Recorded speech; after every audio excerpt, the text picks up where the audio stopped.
በሰሜን ጎጃም ዞን ባህር ዳር ዙሪያ በፋኖ ቡድን ላይ በተወሰደ እርምጃ 2 ፒኬኤም መትረየስ ተማረከ አለ የኢትዮጵያ መከላከያ ሰራዊት።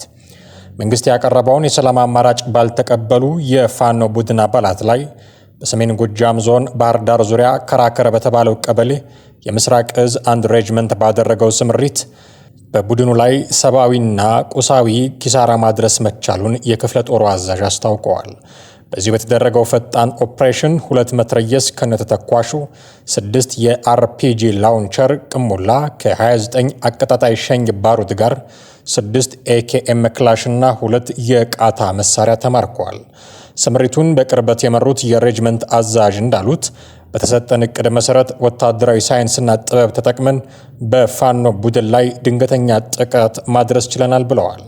ምስራቅ እዝ ከክልሉ የጸጥታ ኃይልና ከህዝቡ ጋር በመጣመር በፋኖ ቡድን ላይ የሚያደርገውን ህግ የማስከበር ስራ አጠናክሮ እንደሚቀጥልም አመራሮቹ አረጋግጠዋል። ላለፉት 5 ዓመታት ገደማ ከመንግስት ጋር በጋራ እየሰራ የሚገኘው ኢዜማ የብልጽግና ፓርቲ በነጋዴዎች ላይ እያደረሰ ያለውን አስገዳጅ የገንዘብ ማሰባሰብ አጥብቆ ተቃወመ። የኢትዮጵያ ዜጎች ለማህበራዊ ፍትህ ፓርቲ ኢዜማ ገዢው የብልጽግና ፓርቲ በመጪው ግንቦት ወር ይካሄዳል ተብሎ ለሚጠበቀው 7ኛው ጠቅላላ ምርጫ የሚውል የገንዘብ ድጋፍ ከነጋዴው ማህበረሰብ በአስገዳጅነት እየሰበሰበ ነው ሲል ከሷል። ፓርቲው በዛሬው ዕለት ባወጣው መግለጫ ድርጊቱ በአስቸኳይ እንዲቆምም ጥሪ አቅርበዋል። ኢዜማ ማንኛውም የፖለቲካ ፓርቲ ለምርጫ የሚሆን ሀብት ማሰባሰብ የሚችለው በብሔራዊ ምርጫ ቦርድ የህግ ድንጋጌዎች መሰረት ብቻ መሆን እንዳለበትም አስታውሰዋል። ይሁንና ብልጽግና ፓርቲ የሚመራውን መንግስት መዋቅር በመጠቀም የፓርቲው አባል ካልሆኑ ባለሀብቶችና ነጋዴዎች በስልክና በአካል በመሄድ በማስፈራራት ገንዘብ እያሰባሰበ እንደሚገኝ ደርሼበታለሁ ሲል ወንጅሏል። ከዚህ ቀደም የመንግስት ሰራተኞችን ደሞዝ ለፓርቲው ተግባራት ሲቆርጥ መቆየቱን ያስታወሰው ኢዜማ አሁን ደግሞ የኑሮ ውድነትና የተሳሳተ የግብር ፖሊሲ በጫና ላይ የጣለውን የንግድ ማህበረሰብ በግዳጅ ለገንዘብ ድጋፍ መጠየቁ እጥፍ ድርብ በደል ነው ሲል በይኖታል። ገዢው ፓርቲ የመንግስት መዋቅር በእጁ መሆኑን ተገን በማድረግ የሚያደርገው ይህ እንቅስቃሴ የዲሞክራሲ ግንባታ ተስፋን እንደሚያጨልምም አስጠንቅቋል። ገዢው ፓርቲ ለመድብለ ፓርቲ ስርዓት ቁርጠኝነት ካለው ሌሎች ፓርቲዎችም የሚደግፉበትን መንገድ ማመቻቸት ሲገባው እንዲህ ባለው አሳፋሪ ተግባር መሰማራቱ ተገቢ አይደለም ሲል ነቅፏል። ፓርቲው ለብሔራዊ ምርጫ ቦርድ ባስተላለፈው ጥሪ በሕግ የተሰጠውን ስልጣን በመጠቀም የገዢውን ፓርቲ ህገወጥ የሀብት ማሰባሰብ እንዲያስቆም ጠይቋል። ቦርዱ ይህን ጉዳይ በዝምታ ማለፍ የለበትም ሲልም አጽንኦት ሰጥቷል። በጋራ ለሚሰራው መንግስት ደግሞ የህዝብንና የአገርን ሀብት ለፓርቲ ዓላማ መዋልን እንዲያቆምና የዲሞክራሲ ስርዓቱን ከማቀጨጭ እንዲቆጠብም አሳስበዋል። እስራኤል ሰሞኑን የኢትዮጵያውያን ማህበራዊ ሚዲያ ተጠቃሚዎች ትኩረት ሆናለች። ጋዜጠኞችን ሰብስባ የዘር ማጥፋትን ለማጠብ ሞክራለች በሚል ተቃውሞ አልጀዚራ ላይ ስሟ ሲነሳና ሲጣል የነበረችው ሀገር አሁን ደግሞ መሪዋን ወደ አዲስ አበባ ልካ ይግረማቸው ብላለች። የእስራኤሉ ፕሬዝዳንት አዲስ አበባ ናቸው።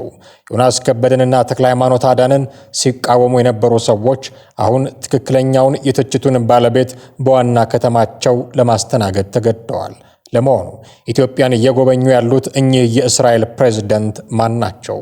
የእስራኤሉ ፕሬዝዳንት አይዛክ ሄርዞግ እንደ አውሮፓውያኑ አቆጣጠር መስከረም 22 ቀን 1960 ነበር በእስራኤል የተወለዱት። የእስራኤል ስደተኛ ፕሬዝዳንት የነበሩት የቻይም ሄርዞግ ልጅ ናቸው። ሐምሌ 2021 የእስራኤል 11ኛው ፕሬዝዳንት ሆነው የተሾሙት አይዛክ ሄርዞግ ሀገራዊ አንድነትን የመጠበቅና እስራኤልን በዓለም አቀፍ መድረክ የመወከል ኃላፊነት ተጥሎባቸዋል። በዲፕሎማሲና በህዝብ አገልግሎት በታነጸ ቤተሰብ ውስጥ ያደጉት ሄርዞግ ገና በለጋነታቸው የዓለም አቀፍ ጉዳዮችና የመንግስት አስተዳደር ጥበብን ተለማምደዋል። አባታቸው በተባበሩት መንግስታት የእስራኤል አምባሳደር ሆነው በሰሩበት ወቅት የልጅነት ዘመናቸውን በከፊል በኒውዮርክ ያሳለፉ ሲሆን ይህም የዓለም አቀፍ አመለካከታቸውን የቀረጸ ተሞክሮ ነበር። በኒውዮርክ የሁለተኛ ደረጃ ትምህርታቸውን ካጠናቀቁ በኋላ ሄርዞግ በዩናይትድ ስቴትስ በሚገኙት ኮርኔል ዩኒቨርሲቲና ኒውዮርክ ዩኒቨርሲቲ ከፍተኛ ትምህርታቸውን ተከታትለዋል። በኋላም ወደ እስራኤል በመመለስ ከቴል አቪቭ ዩኒቨርሲቲ በሕግ የመጀመሪያ ዲግሪያቸውን አግኝተዋል። ይህም ለረጅም የፖለቲካ ዘመናቸው ደጋፊ የሚሆን ሙያዊ መሰረት ጥሎላቸዋል። በእስራኤል መካከለኛ ግራ ዘመም ፖለቲካ ውስጥ ዋነኛ ሰው የሆኑት ሄርዞግ ከፈረንጆች 2003 እስከ 2018 ድረስ የክኔሴት ወይንም የእስራኤል ፓርላማ አባል ሆነው አገልግለዋል። በዚህ ጊዜ ውስጥ የማህበራዊ ደህንነት፣ የቱሪዝምና የዲያስፖራ ጉዳዮችን ጨምሮ በርካታ ቁልፍ የሚኒስትርነት ቦታዎችን ይዘው ነበር። በእነዚህ ሚናዎች የነበራቸው ቆይታ ለማህበራዊ ፍትህ፣ በውጭ ካሉ ማህበረሰቦች ጋር ያለውን ግንኙነት ለማጠናከርና እስራኤልን በዓለም አቀፍ ደረጃ ለማስተዋወቅ ትኩረት ሰጥተውበታል። እንደ አውሮፓውያኑ አቆጣጠር በ2013 የሄርዞግ የእስራኤል ሌበር ፓርቲ ሊቀመንበር ሆነው ተመርጠው ፓርቲውን በወሳኝ የፖለቲካ ወቅትም መርተዋል። በሚዛናዊ ንግግራቸውና በስምምነት ላይ በተመሰረተ አቀራረባቸው የሚታወቁት ሄርዞግ በተለያዩ የፖለቲካ ልዩነቶች መካከል እንደ ድልድይ ሆነው ራሳቸውን አቅርበዋል። እንደ አውሮፓውያኑ አቆጣጠር በ2021 ፕሬዝዳንትነቱን ከተረከቡ ጀምሮ ሄርዞግ በእስራኤል ልዩ ልዩ ማህበረሰቦች መካከል አንድነት እንዲሰፍን ትኩረት ሰጥተው ሲሰሩ ቆይተዋል። የውጭ ዲፕሎማሲያዊ ግንኙነቶችንም አስፍተዋል። ከታዋቂ ስኬቶቻቸው መካከል ታሪካዊ ሀገራዊ ጉብኝቶች ይጠቀሳሉ። ለምሳሌ እንደ አውሮፓውያኑ አቆጣጠር በ2022 ወደ የተባበሩት አረብ ኤሚሬትስ ያደረጉት የመጀመሪያው የእስራኤል ፕሬዝዳንት ጉብኝትና የሁለትዮሽ ግንኙነትን ለማደስና ለማጠናከር ወደ ቱርክ ያደረጉት ይፋዊ ጉብኝት ይጠቀሳሉ። እነዚህን ሁሉ ዓለም አቀፍ ተሞክሮች የሰነቁት የእስራኤሉ ፕሬዝዳንት አይዛክ ሄርዞግ በኢትዮጵያ ያደረጉት ያለው ጉብኝት የሁለትዮሽ ግንኙነትን ለማጠናከር ከአፍሪካ ሀገራት ጋር ያለውን ትብብር ለማሳደግና በተለይም በምስራቅ አፍሪካ፣ የአፍሪካ ቀንድና በቀይ ባህር አካባቢ ያሉ ወሳኝ ቀጠናዊ የጸጥታ ስጋቶችን ለመፍታት ትልቅ አስተዋጽኦ ይኖረዋል ተብሎም ይታመናል። እኚሁ ፕሬዝዳንት ከጠቅላይ ሚኒስትር አብይ አህመድ ጋር ተወያይተዋል። ጠቅላይ ሚኒስትር አብይ አህመድ ዛሬ ወደ ኢትዮጵያ ለይፋ ጉብኝት የመጡትን የእስራኤሉን ፕሬዝዳንት አይዛክ ሄርዞግን ተቀብለው ፍሬያማ ውይይት ማድረጋቸውን ተናግረዋል። የኢትዮጵያና እስራኤልን ግንኙነት በማጤን በወል ፍላጎታችን ላይ ተመስርተን ትብብራችንን የምናሳድግባቸውን መንገዶች ተመልክተናል ሲሉም አክለዋል። የአማራ ብሔራዊ ንቅናቄ አብን ፓርቲ ለወከለው ማህበረሰብ ድምፅ ባለመሆኑ ፓርቲውን ለመልቀቅ መገደዳቸውን የምክር ቤት አባሉ ዶክተር አበባው ደሳለው ተናግረዋል። የምክር ቤት አባሉ ዶክተር አበባው ደሳለው ባለፉት 5 ዓመታት ውስጥ በምክር ቤቱ የአማራ ብሔራዊ ንቅናቄ አብን ተወካይ በሚል በስም ቢጠሩም ወይ ቢወከሉም ሲንቀሳቀሱ የቆዩት የህዝብን ኃላፊነት ላለመክዳት እንጂ በፓርቲው እምነት እንደሌላቸው ተናግረዋል። ፓርቲው ካለፈው 6ኛ ጠቅላላ ምርጫ ከተካሄደበት ጊዜ ጀምሮ ለአማራ ህዝብ የሚያደርገውን ትግል በፖሊሲ የተደገፈ አቋሙ ምን እንደሆነ በግልጽ ለአባላቱ እንደማያሳውቅም ተናግረዋል። ፓርቲው የአማራ ህዝብ የተለያዩ ችግሮች ሲደርስበት በዝምታ ያልፋል ሲሉ የከሰሱት ዶክተር አበባው በዚህ ምክንያትም ራሳቸውን ማግለላቸውን ገልጸዋል። አማራጭ ፓርቲ በመቀየር ወደ ኢትዮጵያ ህዝባዊ አብዮታዊ ፓርቲ ኢህአፓን በመወከል በቀጣይ በግላቸው በ7ኛው ጠቅላላ ምርጫ ለመወዳደር ዝግጅት እያደረጉ መሆኑን ከአሃዱ ሬዲዮ ጋር በነበራቸው ቆይታ ላይ ተናግረዋል። የአማራን ህዝብ በግጭት ምክንያት ሲፈናቀል፣ ማንነትን መሰረት ያደረገ ጥቃት ሲደርስበት በስሙ የሚጠራው ፓርቲ ዝምታን በመምረጡ ከፓርቲው በፈቃደኝነት ራሳቸውን ማግለላቸውንም አስታውቀዋል። የትኛውን ፓርቲ የወከለውን ህዝብ ጥያቄ ይዞ ፖለቲካዊ ትግል ማድረግ እንዳለበት የተናገሩት ዶክተር አበባው በጊዜያዊ ጥቅም ተታሎ የህዝብንና የሀገርን ኃላፊነት መርሳት ውጤታማ እንደማያደርግ ገልጸዋል።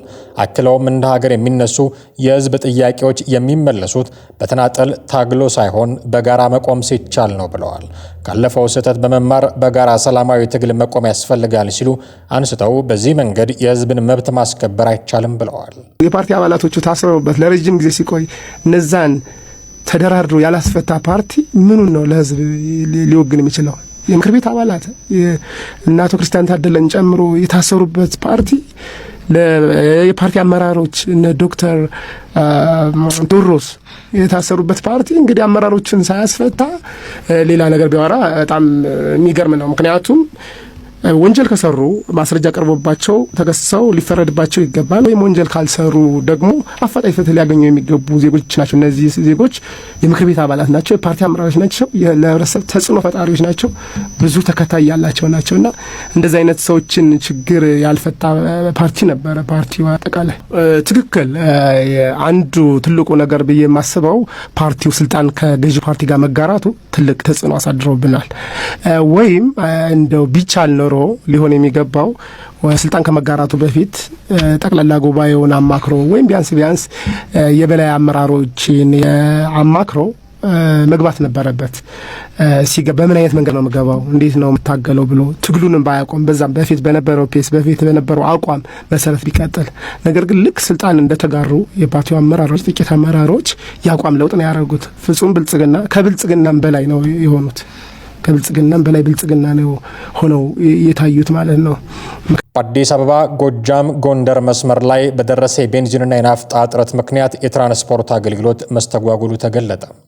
የጥቁር ገበያ መስፋፋት፣ በማደያዎች ነዳጅ በመጥፋቱ አሽከርካሪዎች 2 ሊትር ቤንዚን እስከ 500 ብር፣ ናፍጣ ደግሞ እስከ 250 ብር ከህገወጥ ነጋዴዎች ለመግዛትም ተገደዋል። በተለይ በፍቼ ከተማ የሚንቀሳቀሱ ባጃጆች ነዳጅ በማጣታቸው ተማሪዎችን ለማመላለስ መቸገራቸውንና ተጓዦችም ለከፍተኛ የታሪፍ ጭማሪና እንግልት መዳረጋቸውን ገልጸዋል። የሰሜን ሸዋ ዞን ንግድ ጽሕፈት ቤት ችግሩ የመጣው የነዳጅ ፍላጎት በ20 በመቶ በማደጉና አቅርቦቱ በመቆራረጡ እንደሆነ ገልጾ ህገወጥ ዝውውርን ለመቆጣጠር ከፖሊስ ጋር በመሆን ጥብቅ ክትትል እያደረገ መሆኑን አስታውቋል። በቀጣይ ቀናት በቂ ነዳጅ ወደ ማደያዎች ይገባል ተብሎ እንደሚጠበቅም ተገልጿል። ዛሬ አዲስ አበባ ላይ ነዳጅ ባላቸው ማደያዎች ረጃጅም ሰልፎችም ተስተውለዋል።